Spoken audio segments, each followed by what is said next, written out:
Family की तरफ से सपोर्ट मिल रही होती है, जो ज़्यादा टेंशन फ्री एनवायरनमेंट में रहते हैं, जो स्ट्रेस कम लेती हैं ख़वातीन। बाज़ दफ़ा ये नहीं होता कि आपके एनवायरनमेंट में स्ट्रेस होता है, बाज़ दफ़ा आपकी अपनी बॉडी जो होती है वो स्ट्रेस को बहुत बुरा रिस्पॉन्ड करती है।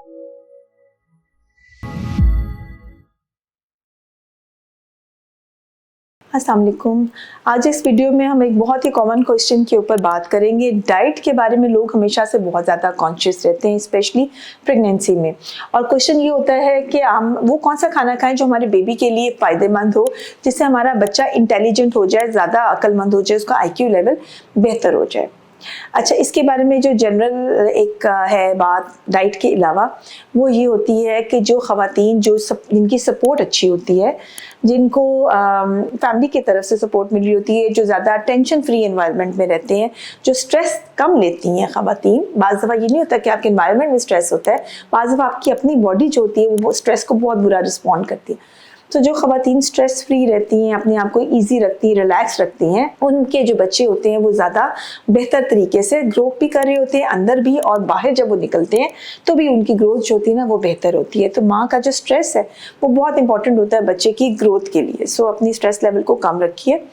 और जो अब जिन डाइट का मैं जिक्र करने लगी हूँ, उससे ये देखा गया है कि बच्चों का जो इंटेलिजेंस लेवल है, यानी जो कह लें कि उनका IQ है, वो बेहतर होता है। तो उनमें अगर हम वैसे तो जनरली अगर हम बात करते हैं तो हर बंदे की अपनी लाइकिंग एंड डिसलाइकिंग होती है। आपको कुछ चीज़ें पसंद होती हैं, आपको कुछ चीज़ें नहीं पसंद होती। तो हम जब आपको एक बैलेंस डाइट का कहते हैं तो उसमें हर चीज़ शामिल होती है। कार्बोहाइड्रेट्स भी होते हैं, प्रोटीन्स भी हैं, फैट्स भी हैं, विटामिन्स वगैरह भी होते हैं। अगर हम इसको ब्रेक करें तो कार्बोहाइड्रेट ज़्यादातर हमारा गंदम है या चावल वगैरह से आ रहा होता है, और जो बाकी चीज़ें होती हैं जैसे कि विटामिन्स वगैरह होते हैं वो फ्रूट से, वेजिटेबल से ले रहे होते हैं, और प्रोटीन्स हमारे पास दालों से या गोश्त से आ रही होती है। अब इसमें कौन कौन से फ्रूट्स हैं जो कि बहुत बेनिफिशियल हैं? उनमें जो हमारा कॉमन फ्रूट जो अवेलेबल है वो है केला, बनाना जो होता है वो बहुत ज़्यादा फ़ायदेमंद जो है वो फल है। और उसका फ़ायदा देखिए, एक ये है, सबसे इम्पॉर्टेंट बात ये है कि इसके अंदर विटामिन B6 की जो अमाउंट है वो खासी ज़्यादा हाई होती है। उसके अलावा फाइबर काफ़ी ज़्यादा हाई होता है। ये आपकी जो कहते हैं इंटेस्टाइन्स है उसको भी जो है वो फ्लोरा जो उसका होता है इंटेस्टाइन्स को भी सेट रखता है। तो इसके साथ जो होता है एब्जॉर्प्शन जो है फूड की वो बेहतर हो जाती है, जल्दी हज़म हो जाता है, हैवी नहीं रहता, अच्छा सोर्स ऑफ एनर्जी है, एकदम से आपको फ्रेश कर भी कर देता है और इजीली अवेलेबल होता है।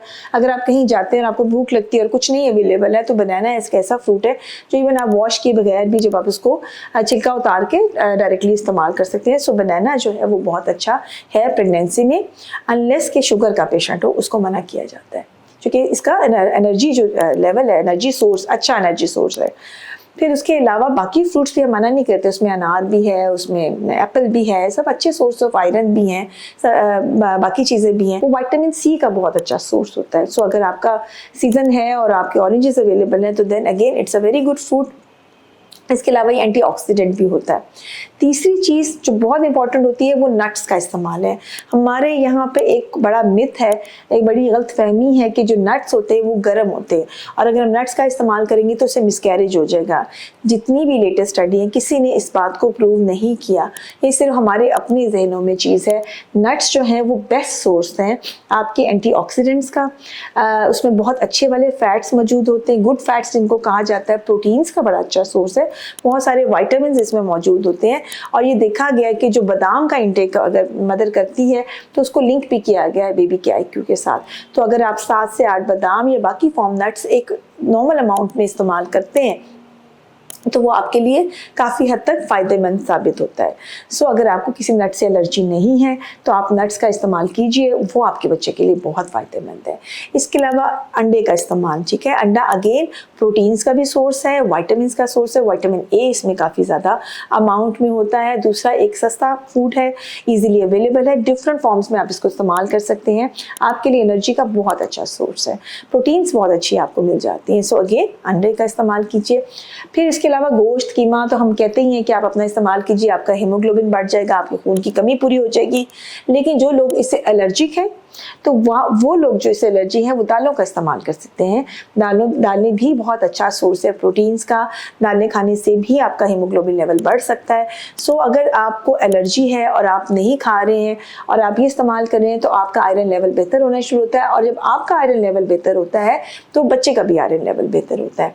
यानी अगर आप में हीमोग्लोबिन कम है, आप में एनीमिया है, एचबी कम है, बच्चे का भी जो होगा वो एनीमिक होगा, उस पर इसका इफेक्ट आना शुरू हो जाएगा। इसके अलावा बाकी फूड जैसे कि पालक है बहुत अच्छा है, सलाद का इस्तेमाल बहुत अच्छा है, आपको कब्ज़ से बचाता है, तबीयत में फ्रेशनेस रहती है, आपका फूड इंटेक बेहतर रहता है। ठीक है, इसके अलावा जैसे हमने पालक के बारे में बात की, इस तरह बाकी जो ग्रीन वेजिटेबल्स वगैरह है उनका इस्तेमाल बहुत ज़्यादा अच्छा है। सो अपनी लाइक्स एंड डिसलाइक्स को आप देखते हैं, जो चीज़ पसंद होती है, लेकिन ये जो मेजर फूड होते हैं, आइटम्स होते हैं, ये अपनी डाइट में आप इस्तेमाल कीजिए, ताकि उसका फ़ायदा ये होगा कि जब आपके ये जो आपकी बॉडी के अंदर विटामिन्स वगैरह पूरे होते हैं तो वो डेफिनेटली जो है वो बच्चे की सेहत पर भी असरअंदाज होते हैं। तो बहुत सारा ख्याल रखिएगा और दुआओं में याद रखिएगा।